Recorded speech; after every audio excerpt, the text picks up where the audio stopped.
I'm not proud. Second.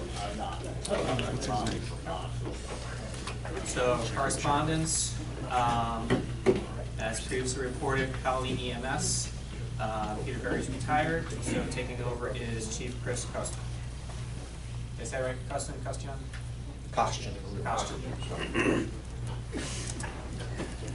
Albany Fire, new controlled substance agent, Kimberly Cipriani.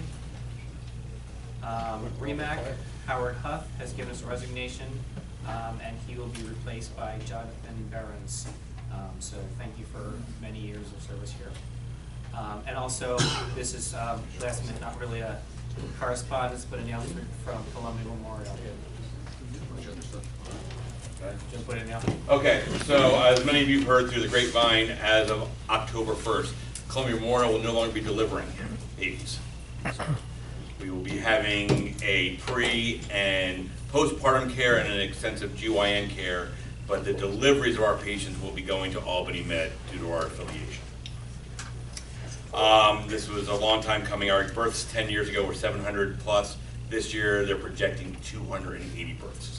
So we can't keep OBs there. That's the number one reason is OBs want to catch babies, and we have 280 this year if we're lucky.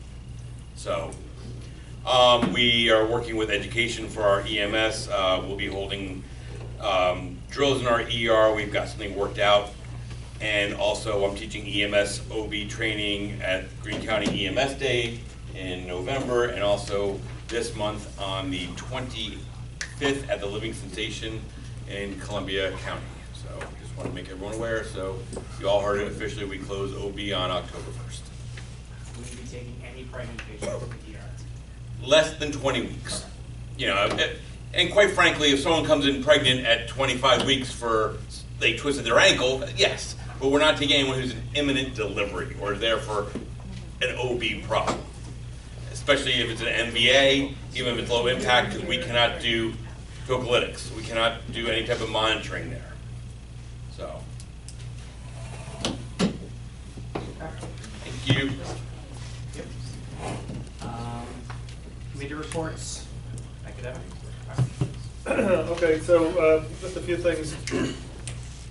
Protocol updates. Let's do the BLS ones first because that's the easiest part of all here. BLS updates, there are 3 ways that folks can update their BLS people.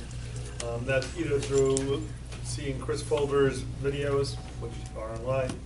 Dr. Daly has also started a video as well, I think with Dr. Cordy, if I'm not mistaken. And Dr. Donovan. And Dr. Donovan. So the dynamic trio probably have very good videos. I have not seen them. Or you can go to the state website and do an hour-and-a-half presentation by the state and update the BLS people that way. If you do not do the state update, then you need to sign to the state website, which is not up and running yet, and basically sign in and attest to the fact that you did a BLS update. For the ALS update, the only ALS update is Tylenol and ibuprofen, of which there was an extensive discussion.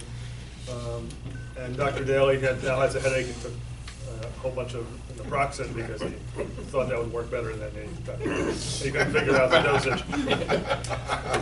But in any case, that will get fixed. There'll be a new video out. We'll try and correct the protocols to make it a little bit simpler.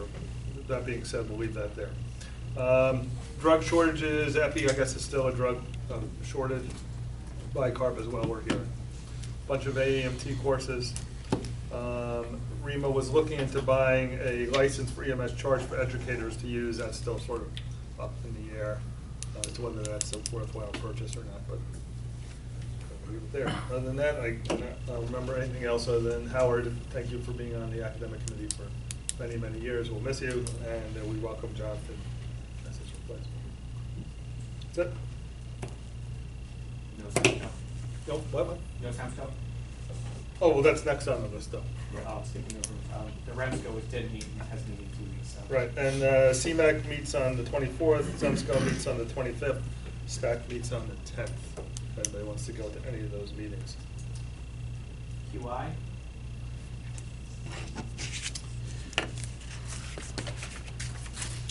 Oh, hold on, yes we do. Hey, Deb is hey, here. Jess or Deb,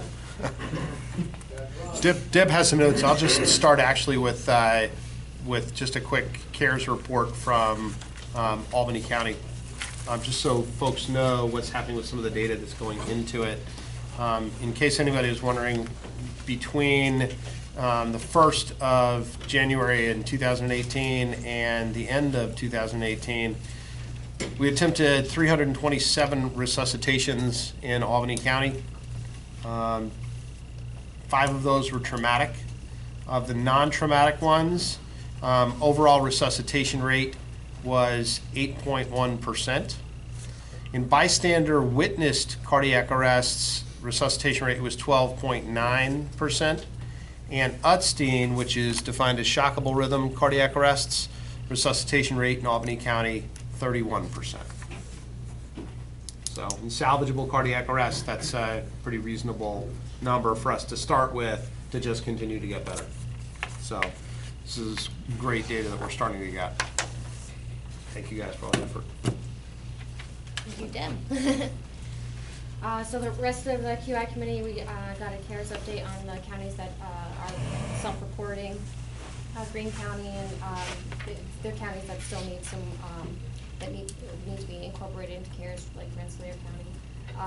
Ongoing projects, we're still working on nailing down provider impressions and for our, in the start of a documentation standard.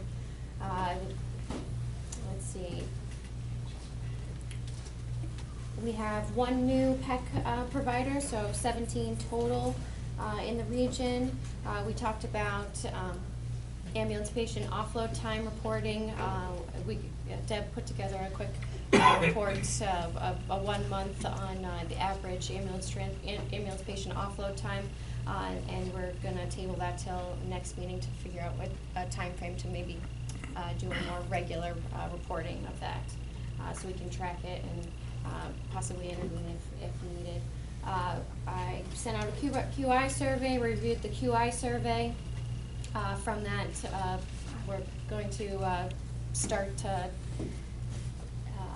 updating on agencies who are going to be administering ibuprofen and Tylenol. We'll have a list of agency capabilities. And the licensing for EMS charts we already talked about, right?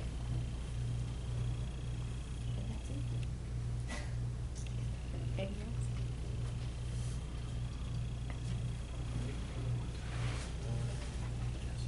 And if some of you notice that there's still some out there, it has the average ambulance turnaround time for the region, which apparently working okay for the, compared to nationally, according to Deb. We have a couple obvious outliers as far as turnaround time for the region.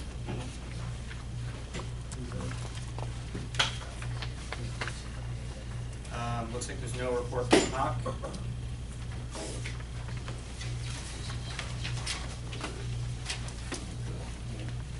Agency updates, BLS medications, Munisquefa EMS. Definitely not. What's that? An Escafol. Sorry, clearly. Started BLS EPAP. No ALS upgrades, BLS First Responder, Rexford Fire District, and EPCR, no new services. Public access, there's a list today.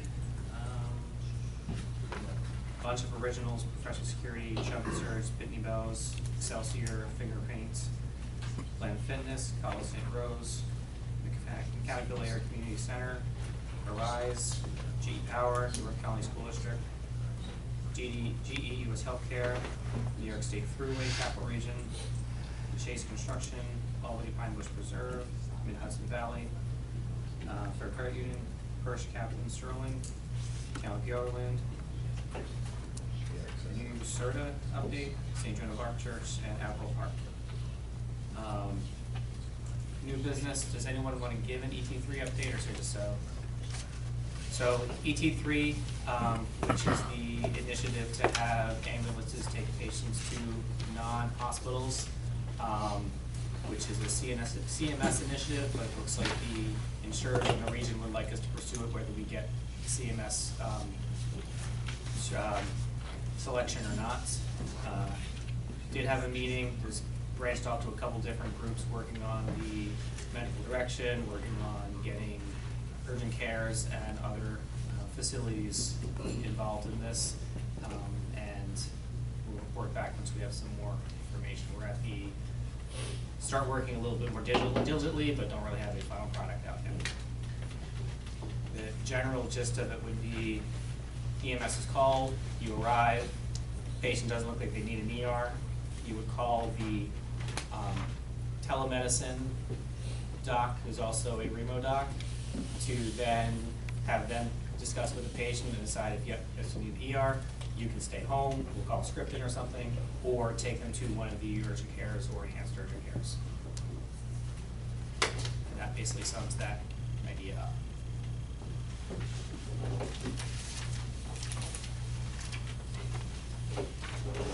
Drug shortage letter. I guess we have to update the letter every couple months to keep update with all the shortages that are out there. Is it still just the one company that's giving the?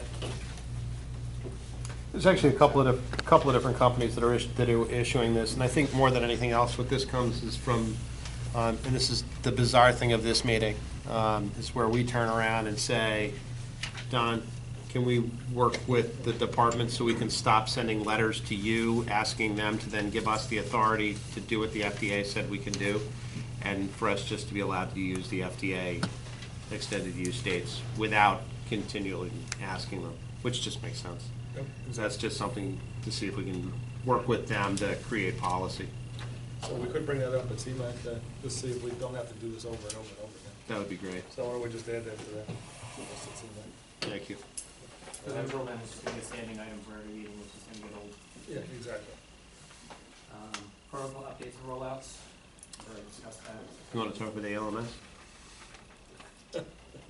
About, The LMS, state LMS, and using it for the protocol rollout? oh, I sort of mentioned that a little bit, but maybe you missed that, but do you want to talk about it? It's not working?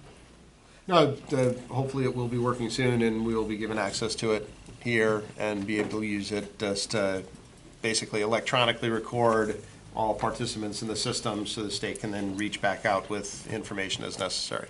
Their idea is then they'd be able to roll out something to everybody at the same time if there was an emergent issue. So, but it doesn't work as yet. Is it a contract with another vendor, or is it their own homegrown system? It's a contract with another vendor. Yeah. And they're using the BLS update as a way to get everybody to get their data into their system. So it's a different system than they use for spinal update? You did that one? Yes. Yep. So clarification, can an agency use one of the new protocols now if they have been trained, and then just they can go Yes. today and use it? Yes.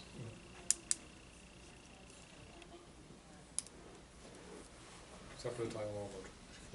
The Tylenol Motrin, if training has been done at an agency level without using the, You can do it. without using the materials that I have been asked to update, yes, that's fine. Yes, you can go ahead and purchase your I'll buy them a Tylenol. teaspoon, okay. No, you'll buy them a 10.15 milliliter spoon. If it comes in 20 cc containers. Measure that no one uses. Agency required equipment list. So as many people in the room know, Part 800 is extremely outdated, has not been opened by the state in quite some time, and there are a number of pieces of equipment which are required on ambulances in this region, just because this region's always been ahead of the curve. But we don't actually have that list written down anymore. We had it written down until probably about 5 or 10 years ago. It was actually up on the website. We're going to recreate that list. There are a couple of people working through the QI committee in order to build that list out as a draft, and then it'll come to this group for approval. That'll include additional equipment that needs to be carried at the BLS level, things like defibrillators, which are not in Part 800, and additional things that need to be carried at the advanced or at the paramedic level as well.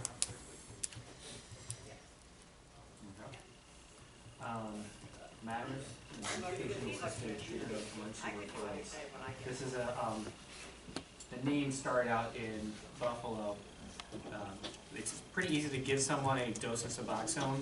The big issue is getting what happens next, and they've got a very good system set up out there, which we're looking to bring out to this region. So you find it at pre-hospital? No, this is just an FYI, Mike wants to. No, there is a pre-hospital buprenorphine program which is being attempted to be started in New Jersey. We just heard that the program had started, have had no updates whatsoever in terms of any successes, and not quite sure What kind of a, how it will work. But this is through the emergency departments, to have emergency department providers start people on buprenorphine and then have a warm handoff to a MAT provider who will continue therapy and care for that person. And Josh Lynch is an ER doc, an EMS doc out in Buffalo, who frankly has done a fantastic job at getting this program up and running. And he's going to be out here doing some training. So if you check your email, there's some information about it in there. And he is willing to do a shortened X-waiver class for ER docs. An accurate and appropriate X-waiver class. Yes. I think Yes. so. You said, But yeah. it's only 4 Concise. hours instead of the whole 8. And he'll do it like online. Yeah. He'll come. It is a complete and thorough X-waiver Yes. class. Meeting all Complete and thorough, requirements. yes. One update for everybody, if you remember, I talked about Stop the Bleed and New York State schools, and how schools were unable to train folks in Stop the Bleed because of some material that had been written by the education department. Mark Gestring and I worked with the Center for School Safety out in Rochester and rewrote the guidance letter from the Center for School Health, which is going to be promulgated by the education department and go out to school physicians across the state, which now encourages school physicians to implement Stop the Bleed in their community schools. It's a huge difference from where it was before. But the one piece that's left, which is unfortunately another piece of work that I'm going to ask Don to work on with the state, is one of the problems that existed in for the Department of Education was that they felt that nurses required a patient-specific order to use quick clot in a case of extreme hemorrhage. It's been addressed in the updated educational materials, but what still needs to happen is the ability of the Commissioner of Health to say what over-the-counter materials or what FDA-approved things that are being used in emergencies can be used with or without a patient-specific order, if possible, through the Commissioner of Health and the Commissioner of Education, rather than it being done somewhere else. Not suggesting that it should be involved in anything other than life-saving interventions, but this should be something the Commissioner of Health should be able to issue an advisory to make sure that our nurses feel as safe as any member of the community in doing an intervention that's available. I'll need to get the letter that went out to the commissioner to you. I'm pretty sure, I haven't looked at it in a few months, but I'm pretty sure we addressed that in there. So I was just waiting for signatures from Cooper and from the staff chair. Okay. But I'll check it tonight and try and get out there. So Thanks. pretty sure it's in And there. let's make sure they answer it.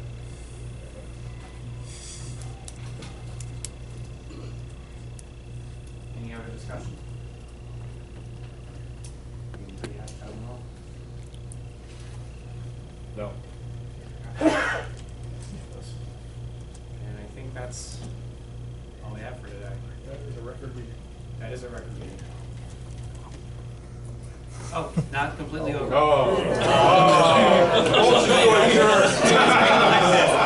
So, That was a planned pullback. there is a 2-year term limit, or actually 2-year cycle, so if anyone is interested in chair, Heidi, I think we can take your last time to start the 2 years from that point, or does he have to have an off-cycle election?